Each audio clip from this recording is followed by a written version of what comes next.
साधना है। हाँ, एक एक बोल रही थी, बोलती साधना के संबंध में बोल रहे थे। कौन सी साधना क्या है, यश क्या है, अपयश क्या है, और भाव को स्थिर कैसा करना है, इसके संबंध में बोल रही थी वो। हाँ, तो क्या क्या बोली? तो उसने एक बोला कि साधना करना आसान नहीं है, क्योंकि उसमें जो मन का भाव रहता है, सफलता और असफलता, ये दोनों से परे जाके अपने भाव को चित्त में स्थिर करना, इसको साधना बोलते हैं। ये बहुत कठिन रहता है और ये सहजता से आना चाहिए। ये जब हो जाएगा तो साधना संपन्न होती, वरना साधना संपन्न नहीं होती, ऐसा वो बोल रही थी।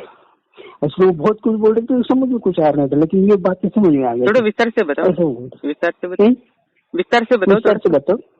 तो उन्होंने क्या बोला कि साधना क्या रहती है, साधना जो रहती है कि सफलता और असफलता, ये दोनों से परे जाके मन को चित्त में स्थिर रहना, भाव को जो है स्थिर रखना, उसे कहते हैं साधना। और ये सरलता से होना चाहिए। ये जब तक सरलता से नहीं होगा तब तक साधना संपन्न नहीं होती, ऐसा उनका कहना था। ये बातें बोल रहे थे। ये तो बहुत ही बढ़िया ज्ञान दिया है। वो तो ये योग में चित्त निरोध का ज्ञान होता है ना, वो दिया आपको, बहुत ही बढ़िया ज्ञान। वो तो मुझे कुछ समझ में नहीं आ रहा था, लेकिन कोई बात नहीं, धीरे धीरे वो आत्म साक्षात्कार की ओर ले गए। और आपकी एक्टिंग बहुत ही अच्छी है, क्योंकि वो काली माता के आपको मार्गदर्शन के लिए साधना भी करने की ऊर्जा को निर्माण कर, वो हम खुद ही सोच रहे थे कि आपको लिए करवा, और यक्षी ने आपको ही सलाह दी। और साथ ही आपको ये चित्त निरोध का आत्म साक्षात्कार में अभी कुछ देर पहले बोला था ना, इसके बारे में पूछो। वो तो मैं आपको पूछने से पहले ही यक्षी ने बता रही है आपको।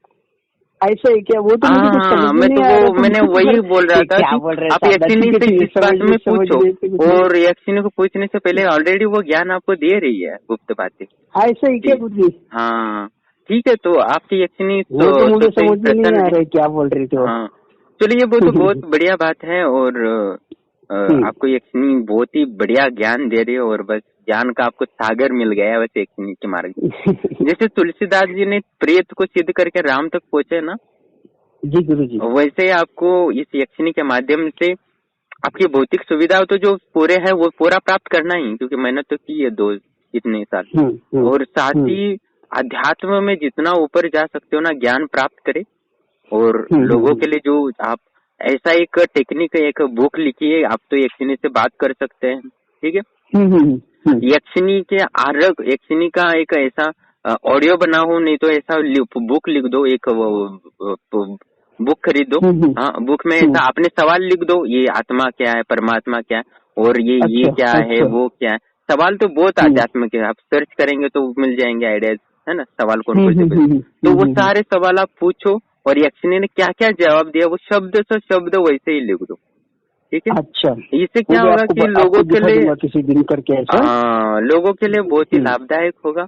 और अच्छा, मुझे तो कुछ समझ नहीं आ रहा था गुरु जी, वो क्योंकि आप नॉर्मल व्यक्ति हो ना, हम लिखते हो तो लोगों को डोंग लगता है, क्योंकि हमने जीवन पढ़े बिड़े था ना, तो आप लिखेंगे ना एक साधारण सा क्या बोल रही थी वही समझ में नहीं आ रहा था। वह तो बोल रही थी, कोई बात नहीं आप हाँ, तो कोई बात नहीं, आप समझो कोई सवाल पूछते हो ना, मुझे बता दो, मैं वैसे लिख के रखूंगा, मैं बुक लिख दी। हाँ, ठीक है, नहीं तो हम ऐसा करते हो ऑडियो रिकॉर्डिंग कर देते तो हमेशा रहेगा नेट पे, तो लोगों का कल्याण होगा आपकी यक्षिनी के माध्यम से।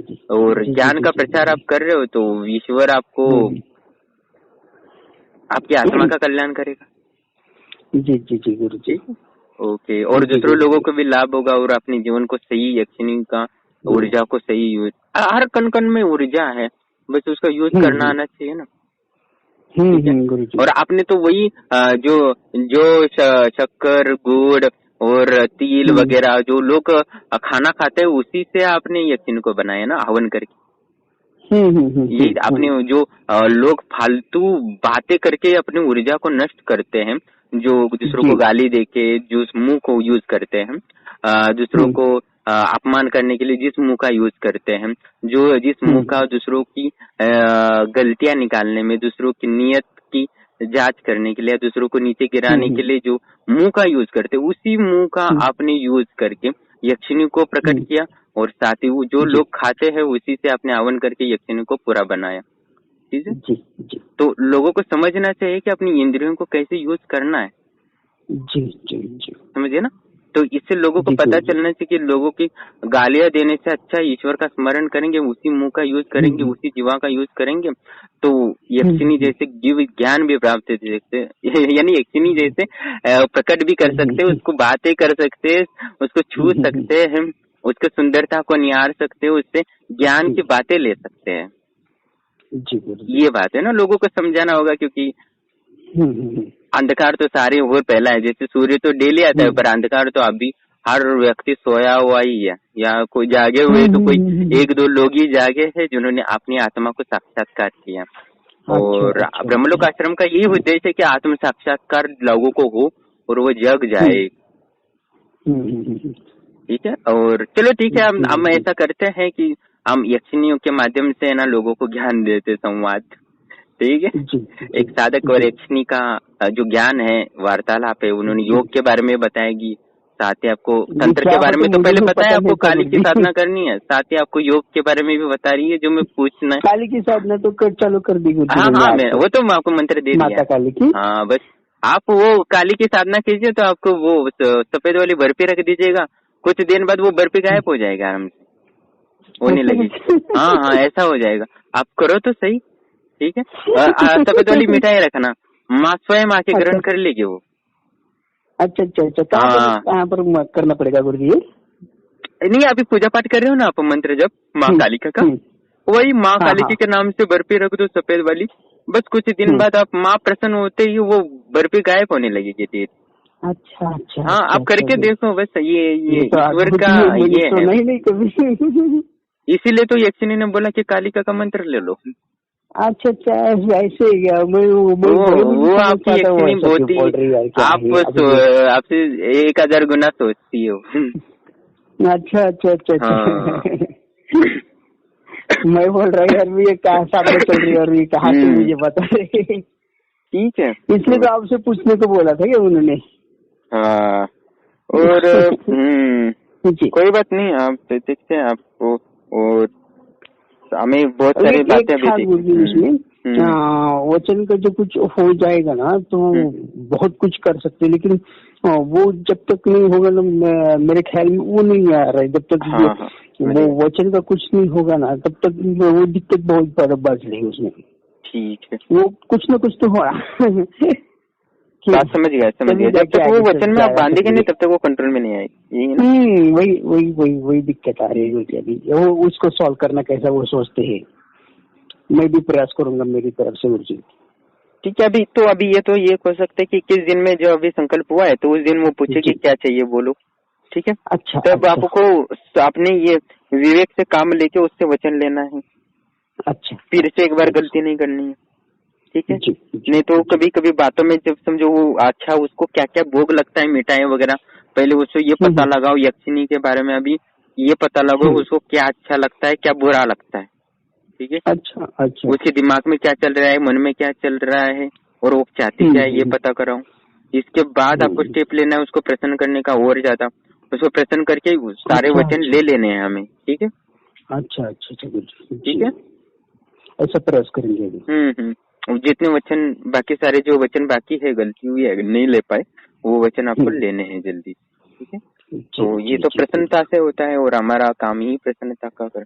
बराबर। तो ये पहले आपको जितना यक्षिणी के बारे में जानकारी लेंगे, तभी आपको पता चलेगा। इसलिए मैं बोलता हूँ ना, यक्षिणी से ज्यादा बात करो। ठीक है, अच्छा, यही काम है कि जितना जानकारी नोटा सकते हो उतना ले लो। ठीक है जी, गुरु जी, करेंगे, ऐसे प्रयास करेंगे।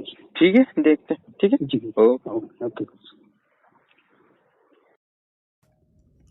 प्रणाम दोस्तों, और आप बस एक साधक के अनुभव सुन रहे थे, साधना का, और यक्षिणी के साथ उनका व्यवहार कैसा था, जीवन कैसा है, इसके बारे में भी उन्होंने बताया। और वो यक्षिणी उनको हर कार्य में सहायता कर रही है, साथ ही उनको आध्यात्मिक भौतिक जैसे लाभ हो उसका वो सहयोग कर रही है। उनको पहले माँ काली की साधना करने का उन्होंने आज्ञा दी और उनके बारे में बताया, और ये भी उनको गुप्त बातें बताई कि गुरुजी के पास विशेष मंत्र है कालिका का, वो ले लो, जिससे कि बहुत लाभ होगा तुम्हें ऊर्जा बढ़ाने में। साथ ही उन्होंने योग के चित्त निरोध के बारे में बताया, जिससे कि यक्षिणी को सिद्ध करने का कैसे सिद्ध कर सकते जल्दी, उस चित्त निरोध एक जो सूत्र है उसका यूज करके, आध्यात्मिक सूत्र को, उन्होंने यक्षिणी को कैसे सिद्ध किया जाता है और वास्तव में यक्षिणी कब सिद्ध होती है उन्होंने वो बताया। ये गुप्त एक संकेत दिया है 2 शब्दों में, और वो बड़ी चीज़ है वैसे। और उन्होंने यही कहा, निष्काम भाव से साधना रत रहता है, ना लाभ की सोचता है ना हानि की सोचता है, और साधना में बने रहता है, वही सफल होता है। और उनके स्वभाव में भी, साधक के स्वभाव में भी नहीं है, उन्हें लाभ हानि का कोई ना सोचे, वो निरंतर साधना करते रहे अनुष्ठान, और उनको ये पूर्ण सफलता प्राप्त हुई कि यक्षिणी से आप बात कर सकते हो। और यक्षिणी से गुप्त बातें तो उनको डेली मिल ही रहे हैं। उन्होंने यक्षिणी ने गुरुओं के बारे में बताया, त्रिकालदर्शी गुरु जी के संबंध में बताया कि उनके पास क्या है, और उनसे ये वाले मंत्र ले लो, वो ये गुप्त दीक्षा ले लो गुरु से। और उन्होंने शायद वो हमारे से साधक मिलने से पहले ही यक्षिणी हमसे जानती होगी, पता नहीं कैसे, शायद उन्होंने वीडियो वगैरह देखे होंगे, और तभी से यक्षिणी ने साधक को ये भी कहा कि गुरु त्रिकालदर्शी गुरु जी से मिलाने का तुम मेरे कारण त्रिकालदर्शी गुरु जी से मिले हो, ये भी यक्षिणी ने कहा। तो यक्षिणी उनको हर कार्य में सहयोग कर रही है, साथ ही उनको मार्गदर्शन कर रही है, और अनेक गुप्त बातें बता रही है, ज्ञान की बातें बता रही है, रहस्य के बारे में बता रही है, हर चीज़ पे। पर साधक समझ नहीं सकता, साधक तो गृहस्थ है, और उनका तो जीवन का पहला ही साधनाएं हैं ही है वैसे तो। और उन्होंने वैसे ही किया था अपनी, सिर्फ ऐसे ही तो, वैसे तो उन्होंने मेहनत ज़्यादा की है, ऐसे ही साधना की, पर मेहनत उन्होंने पूरी लगन से की, और इसलिए उन्हें पूर्ण सफलता प्राप्त हुई त्रिकालदर्शी गुरु जी के मार्गदर्शन में। और आज यक्षिणी ने जो सूत्र बताया कि यक्षिणी को सिद्ध करने का, यानी साधना में सफलता प्राप्त करने का, आप वो ध्यान से सुने होंगे और उस पर विचार व चिंतन करेंगे तो निश्चित ही आप भी सफल होंगे। और उन्होंने सही कहा, मेरे अनुभव से यही है कि जब तक निष्काम भाव से आप साधना में नहीं रहते करते, तब तक आपको उसका फल का अनुभव ही नहीं होता।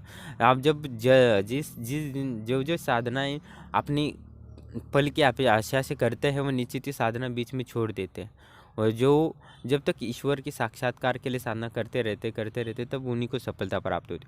और आपको गुरु त्रिकालदर्शी हो तो निश्चित ही आपको वो बता देंगे अभी इतनी साधना बाकी हो और इतने दिनों में ये हो। वैसे ही त्रिकालदर्शी गुरु जी इस साधक को बताते थे कि इतने दिनों में ये अनुभव होगा, और वो वैसे ही होता रहता था। और आप भी त्रिकालदर्शी गुरु जी के सानिध्य में साधना कर सकते हैं। और हमारे नंबर पर डिस्क्रिप्शन में लिंक है टेलीग्राम का और व्हाट्सएप पर, उस पर क्लिक करके डायरेक्ट आप त्रिकालदर्शी गुरु जी से आपका जो भी साधना कर सकते हैं उनकी जानकारी ले सकते हैं। और आपकी जो भी समस्या हो जीवन में, धन की, परिवार में क्लेश हो, रिलेशनशिप में कोई समस्या हो, या आपकी शत्रु का समस्या हो, या कोई परेशानी है, तो आप निश्चित ही डिप्रेशन वगैरह के शिकार है तो निश्चित आप त्रिकालदर्शी गुरु जी से एक बार बात कर लें, आपका अवश्य समाधान प्राप्त हो। या आपके प्रियजन का देहांत हुआ है, वो मृत व्यक्तियों से आप संपर्क करना चाहते हैं, उनके अवस्था या उनकी वर्तमान स्थिति को जानना चाहते हैं, तो मृतात्माओं से संपर्क करके उसका भी आपको ज्ञान दिया जाएगा। तो आप निश्चित ही त्रिकालदर्शी गुरु जी से संपर्क कर सकते हो और ब्रह्मलोक आश्रम से जुड़िए। आप ब्रह्मलोक आश्रम से आजीवन जुड़ते हो तो आपको आजीवन निःशुल्क मार्गदर्शन तथा साधनाएं की जाती है। तो आप दीक्षा एक बार लेते हो तो आप फिर आपको शुल्क देने की आवश्यकता नहीं पड़ती है। तो आप निश्चित ही ब्रह्मलोक आश्रम से आप दीक्षा ग्रहण करें तो आपको आजीवन निःशुल्क साधनाएं तथा मार्गदर्शन मिलता रहेगा। तो आपके लिए हम सदैव ही प्रयास कर रहे हैं कि आपको गुप्त ज्ञान और आत्मतत्व का सहित आपको महाविद्याओं का ज्ञान, तसेच वैसे ही आपको इतर योनि, यक्षिणी, पिशाचिनियों का भी ज्ञान आपको पूरी तरह गुप्त जो भी रहस्य है वो हम डायरेक्ट कॉल रिकॉर्ड आप डाल रहे हैं क्योंकि आपको ज्ञान की प्राप्ति हो। इसलिए आपको और भी बहुत सारे रहस्यों के बारे में आपको पता चल जाएगा इस चैनल से जुड़ेंगे तो आप इस चैनल को सब्सक्राइब करें, बेल आइकॉन पर दबाएं और लाइक और शेयर भी करें, जिससे और लोगों को आत्मतत्व और शाश्वत जीवन के बारे में पता चले। एक होता है एक अशाश्वत जीवन जो हम शरीर के स्थल पर जी रहे, पर जो शाश्वत जीवन है, जो आत्मा के तल पर है, उसके बारे में तो कोई कुछ भी नहीं जानता। कुछ ही लोग जानते हैं, और वो भी जो न जानते हैं उनको वो समझा नहीं सकते, क्योंकि ये सब साधनाओं से ही विवेक जागृत होता है। और बुद्धि प्रकृति ने ऐसे बना दी है कि शरीर के स्थल ऊपर जा ही नहीं सकता। इसलिए आपने साइंटिस्ट यही कहते हैं कि आपका दिमाग 100% में से सिर्फ 5-6% ही लोग यूज़ करते, बाकी 90% से ज़्यादा यूज़ ही नहीं करते। वो शाश्वत जीवन के लिए, और जो बाकी का जीवन है 6% वो सिर्फ भौतिक तल पर, शरीर के तल पर जीने का लिए यूज़ करते हैं। हम उतने ही यूज़ करते हैं, और शाश्वत जीवन के लिए जो बुद्धि का यूज़ करना होता है वो यूज़ ही नहीं करता। तो वो शाश्वत जीवन के बारे में जब पता चलेगा, जब सिर्फ साधनाओं से, और हमने साधनाओं से अनुभव किया है, तो आपको भी साधनाओं से अनुभव करा सकते हैं। ठीक है, तो आप हमसे जुड़िए, आपको साधनाएं निश्चित ही करा जाएंगे, और उसका अनुभव तो आपको हुआ होगा। और भौतिक और आध्यात्मिक दोनों लाभ आप प्राप्त करना चाहते हैं, जीवन में सुखी होना चाहते हैं, आपको परिवार को सुरक्षित जीवन व्यतीत करना चाहते हो, सही जीवन देना चाहते हो, तो ब्रह्मलोक आश्रम से अवश्य जुड़िए, आपको निश्चित ही आध्यात्मिक भौतिक में लाभ प्राप्त होगा। और नारियों का सम्मान करें, हर महिला की सहायता करें, उन पे कभी भी गलतियों से रूढ़ता से बात ना करें, और छोटे बच्चों को मिठाई का भोग लगाएं, और पशु पक्षियों को खाना या जल की व्यवस्था करें। आपको निश्चित ही जीवन में सफलता प्राप्त होगी। आशा करता हूँ, माँ से आपसे प्रार्थना है कि आपके जीवन में सारी सुखियाँ प्राप्त हो, सुख प्राप्त हो, और आपका जीवन आनंदमय हो। जय हो।